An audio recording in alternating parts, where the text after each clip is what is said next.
Hey guys, this is just a bit of the Sunday video. Obviously, I just watched Minecraft Live, and I gotta say, I'm so excited for this update. In this video, I just want to go over with you guys in case you missed it, and also some of my thoughts about all the new features. So there's not really a good recap out just yet, but I will be using the Minecraft Twitter. They posted most of the new features on here. So I just want to go through one by one and just kind of take a look at like what I think about each features, what the farm implications for this, and what the redstone implications for this stuff is. So we're on their Twitter. Obviously, it's the Minecraft Caves and Cliffs updates. When they announced this, guys, I was in the Discord server. We did a virtual live watch party, basically, where we all sort of reacted to it. Oh my god, so hype, so hype. Obviously, we come up here. This is the first feature they announced. They announced the Lush Caves, which actually came with a new tree type. There's like a tree of some purple stuff. You can find it in the Minecraft live stream replay. I'm not going to show everything here. This is sort of my reaction, just my thoughts about it. So we got in the Lush Cave, we got things like a new light source with these vines. So we got a new light source, which is awesome. And we also got these spores things that are going to squirt out like particles and things like that and give this particle effect wherever you have them. They're actually movable, which I think is really cool. We actually just saw a bit of that new tree block right there, the pink one. So obviously a new tree type to farm potentially. Possibly these stuffs can be farmed with bone meal in the certain biomes. So I'm curious how we can make these types of vine farms and things like that to farm all these items. So I definitely think there's some new vegetation for us to farm here. Overall, nothing insane redstone-wise, but obviously just looks amazing. This is a really cool cave type. Moving on, obviously, we gotta look at this. This doesn't really have to do anything with redstone, but look at this, guys. This cave generation's insane. Like, this is cool. Obviously, it doesn't add a lot to the game redstone-wise, but it does have big implications. Some of which people might not like is because of the way this generates. I think this is worth it. I'd rather have this than not have it. But when we look at these caves, what we're going to see is look at these underwater oceans.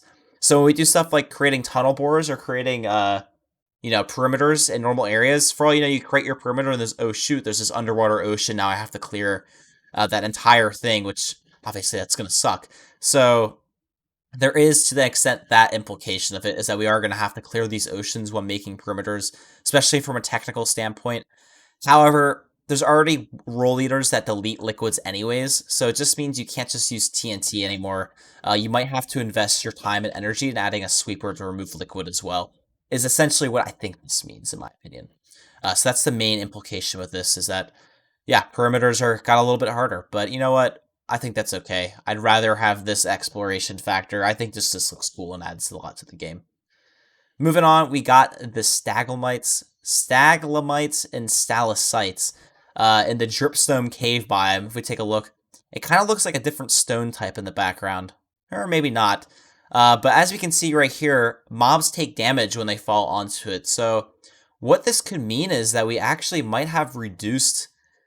We can make mob farms a little bit better, possibly. And here's how, is that mob farms function that obviously want to kill the mobs as fast as possible. So if they only have to fall a couple of blocks onto the staglamites to die and drop their items, we're reducing the kill time. It also means we could build the farms lower in the world and potentially kill these guys really, really fast. So that'd be really awesome to be able to, yeah, kill mobs faster, make more compact farms. I think that could be really cool from a mob farming perspective. Obviously, what we have now is the actual redstone block. This is really awesome. So this is a skulk center block, and this is found in the Dripstone Cave. Not the Dripstone Cave, the underneath cave with this one right here with the mob, which we'll get into in a second, which is also cool. This is the redstone feature. This is awesome. Wireless redstone, of course. So basically the way it works is it senses all of this. It senses that, senses, and then it can send it off. So essentially this means that we can create wireless redstone circuits. The purpose of the wall blocks we see around the sensors is that essentially what they said is it blocks it so it can only receive an update from this direction. So it's not going to detect anything coming from the wall. The wall essentially blocks sound. It's like soundproofing almost, because this detects like updates to the world essentially. So like a lever flicking or like a snowball, something like that. So this essentially means a lot of things. Obviously, there's going to be crazy contraptions created with wireless redstone. It just opens the door to a lot of things. Hidden activation devices. also just compacting. When we think about stuff like a piston door, and you want to have a button or a lever in a certain place, this just adds something. This is why I first saw. I was like, okay, now instead of having to wire this up to a weird button, I can just have the button, and then one of these guys can just sense that button and then power it, and it just compact things down and make things a little simpler, while also adding this insane functionality to create new circuits that we haven't been able to do before. I think this will be really cool. I'm really, really excited to work with this block, and you'll definitely see some contraptions with it coming to my channel then. So yeah, subscribe if you want to see them. Beyond that, guys, the other thing that we got added is, of course, a new mob. So there's a lot of questions here right now. There's a lot of stuff we just saw. So first off, my first question is, does this thing respawn? Like, will we see this mob be able to respawn? Will we be able to farm it? And if so, does it drop? One thing someone in my Discord mentions that it could be similar to a witch farm where only that type of mob will spawn within a certain structure, which essentially means maybe we could farm this like a witch farm similar and farm this rare mob. The other thought I have is that it could work with the spawning potential just for this specific mob, whereas say only one could spawn every couple hundred blocks, so it would still respawn and not just be slow, but also make sure you don't run into 4 of these tanks while you're in the cave. Like, as it saw, this thing is beast. It's a beastly mob. Like, I mean, this guy's wearing netherite gear right now, and he got 2 shot. No problem. More than half his hearts are gone. So, I think that's definitely to keep in mind with this. Also, some other stuff I see in this picture. I see a new stone type, which is looking amazing. I can't wait to build with that. So hopefully we see a way to generate this, similar to basalt, how we saw a way to farm basalt by generating it, and we can actually automatically farm this with TNT as well. That could be an interesting farm to look into creating. Obviously, this is all speculation. For all we know, we just gotta mine it, or maybe it's like Blackstone, we barter with it, or maybe it's just always mining. So who knows? Who knows? Moving on, of course, we got the new mountain generation, including goats. Goats, obviously, I'm not really sure the use. That's a pretty interesting functionality that they ramp things, so I am curious to see, like, will these guys have any sort of use, or will they just be decoration? They are jumping everywhere. I have a feeling this mob won't really add a lot to the game, besides just, a cool aesthetic mob, I think, with some added functionality of ramming people, so that's kind of funny. Also in here, we don't see this. We do have the Minecraft mountain generation, which is awesome. The only implication the new generation has is it does go a lot higher than it used to. Obviously, these mountains we can see are the normal generation, but when it's that much higher, it's just going to get away of farms. So you'll definitely have to build some mob farms away from that area because otherwise you'll have to spawn proof the entirety of the mountain. I'm also curious if they'll have like caverns within the mountain that just like go from world limit down. That'd be so cool. I'm excited to see what they do with the mountains. Then moving on, we got some cool stuff. Obviously, we had the mob vote, which we'll get on to a sec. I'm sure you guys all know Glow Squid won. Going through some of their DLC stuff and Creators Education Edition, things like that. This was really cool. This right here, block by block, this is amazing. I definitely recommend you guys look this up. They basically went in and, yeah, they like used Minecraft to help transform an urban area in Kosofo that was kind of hurting. So that's a really cool thing. Please check that out, guys. All right, obviously right here, the Glow Squid won. So in terms of the Glow Squid, I don't know. It depends on what happens. So I think it's going to spawn like normal squids. So I assume it'll apply to squid farms. We'll just have to build it, I think, in certain biomes. So they said it'll spawn deep down. So I think like deep oceans. They've also hinted at like distraction thing. So I think with that distraction deal, I think what we're going to have to see is that maybe it can like distract other types of mobs and like distract mobs and help farm them. Maybe it would like drown to be distracted by it and like be lured to it, or we could farm drowns in that way.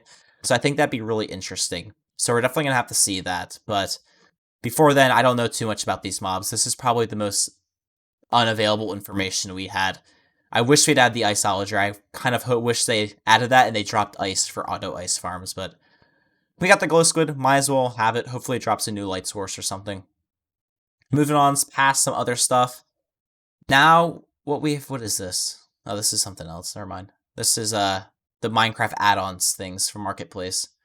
So, and we're back now for part 2 for the cave update. And the first thing we see is the crystals. So, basically, it looks pretty cool. What they've explained is that these crystal things, you can't pick them up. They compare them to like a spawner where you can break it, but you can't pick it up and move it to your world. And I think what that means is that the crystals will grow. These blocks are going to grow from these shards, essentially.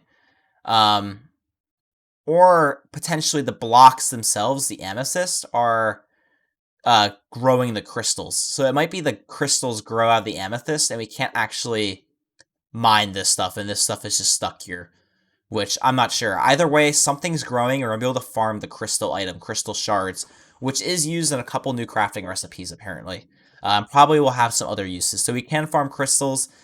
If it's these things cause the blocks to generate pistons and TNT, if not, and it's the blocks, I think a water-based flushing system would probably be the best bet to farm the crystals up, for sure. But it'll be fun to make farms of them, for sure. I'm definitely excited to do that. So this will definitely be an item we should be able to farm. Something I'm not sure we'll be able to farm is copper, which we'll see right here. We got the copper right there. Um, Looking really cool. Looking like a really cool ore. Like it. Obviously, I don't know if this is renewable. Hopefully something drops it, but nothing else beyond that. But some of the uses are cool. So this is one of the first other redstone uses I first imagined when I saw this. So copper blocks can be made into stairs, blocks, slabs, as you can see right here. And over time, like copper in real life, the Statue of Liberty in the United States is a very good example of this. Is that copper, after many, many years, eventually turns into this blue. So if you ever found, like, you're from the US or your country has similar currency, like a copper piece, like a penny, has will turn blue like this over time if the copper coating oxidates. So what this means is I'm assuming the block state changes, meaning that we can detect it with an observer. It's semi-random, but very slow. It looks like there's 3 states we're seeing. So 3 states of decay. So it looks like a little bit more, and then it's completely blue. Which I think means, if you watch this one, you can see those 3 states in actions. If you get detect this with an observer and just make a very slow clock for something to activate a few times. The only thing is, though, can we turn it back? Can we, like, oil it up, scrub the oxidation away, and make it shiny again? So if we can do that, it'd be really interesting to do that and make very, very long redstone clocks using that functionality. I also hope we can preserve the copper blocks. Otherwise, I'm not too sure. But this looks a really cool texture. Hopefully we can farm copper, and you guys will know I am going to figure out a way to farm this stuff if it's possible, if something drops it or there's a way to make it renewable, because that blue block looks really, really good. Oh my god, that's a gorgeous texture. And then we have the bundles, which are very interesting. Not a ton of redstone implications for this. Essentially what it means is you can add 64 items of any type into one bundle, which is obviously really cool. They go into chests, which is also amazing. So it basically just allows you to condense certain items down. So when you're exploring, you get like 10 types of flowers, as we can see right here. We can just add all of the flowers into one bundle, which would be really cool, of course. As you can see, just have tons of different items within that bundle. One thing that was pointed out to me by a member of my Discord is that potentially we could stack tools in there. So that's the first time we can stack unstackable items, which is definitely useful for storage systems. If we could put in 64 unstackables into a bundle, that'd be really awesome. So hopefully there's a way we can interact with this like we can with the shulker box, redstone wise. So for farms like a piglin bartering system that drop so many potions and unstackable items like the boots and the books, we can stack them into bundles so we can store more of those items. And that also goes with any farm that produces unstackables, such as Trident farms. And totem of them dying within a raid farm would also be cool. So hopefully we can interact with these in a redstone way. Second off, we got some Arcology stuff. Not really sure. The one thing that is notable is that you can make these slabs. One thing we don't know is can you keep it like this, or is it just automatically broken once you release it? You know what I mean? So it kind of depends. We'll have to figure that out. Obviously, cool stuff. You can also make pots, which I think is really interesting. The next thing is a new pet type of deal. So these are the exodals, I think. I'm probably saying that wrong. So the exodals, basically, you can collect in a bucket, and then they'll actually attack mobs. So they show the video of them attacking guardians. So potentially we could use this to kill mobs in a certain way.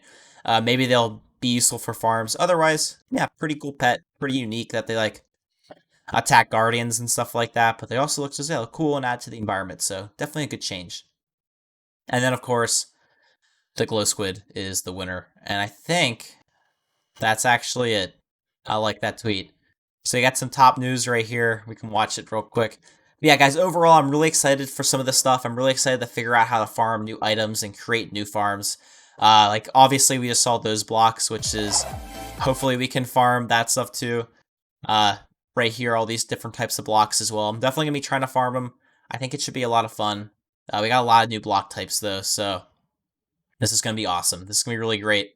So, guys, I hope you enjoyed this little update video. I know it's a little rushed, a little confusing, but I just want to share my thoughts about Minecon, give you guys a recap for anyone who missed it, as well as discuss some of the redstone implication and farms that we could potentially do in 1.17. So I'm really excited, I'm really hyped, and I can't wait to see some snapshots of the stuff in the coming next 6 months, probably. My guess is they'll drop early of 2021, similar to the Nether update. Yeah, to figure out how to farm this stuff and just overall, yeah, do some more technical work with this. I'm really excited. Mojang so far has outdone themselves with this update, and it's going to be great. All right, guys, have an easygoing day, and I'll catch y'all later. Bye-bye.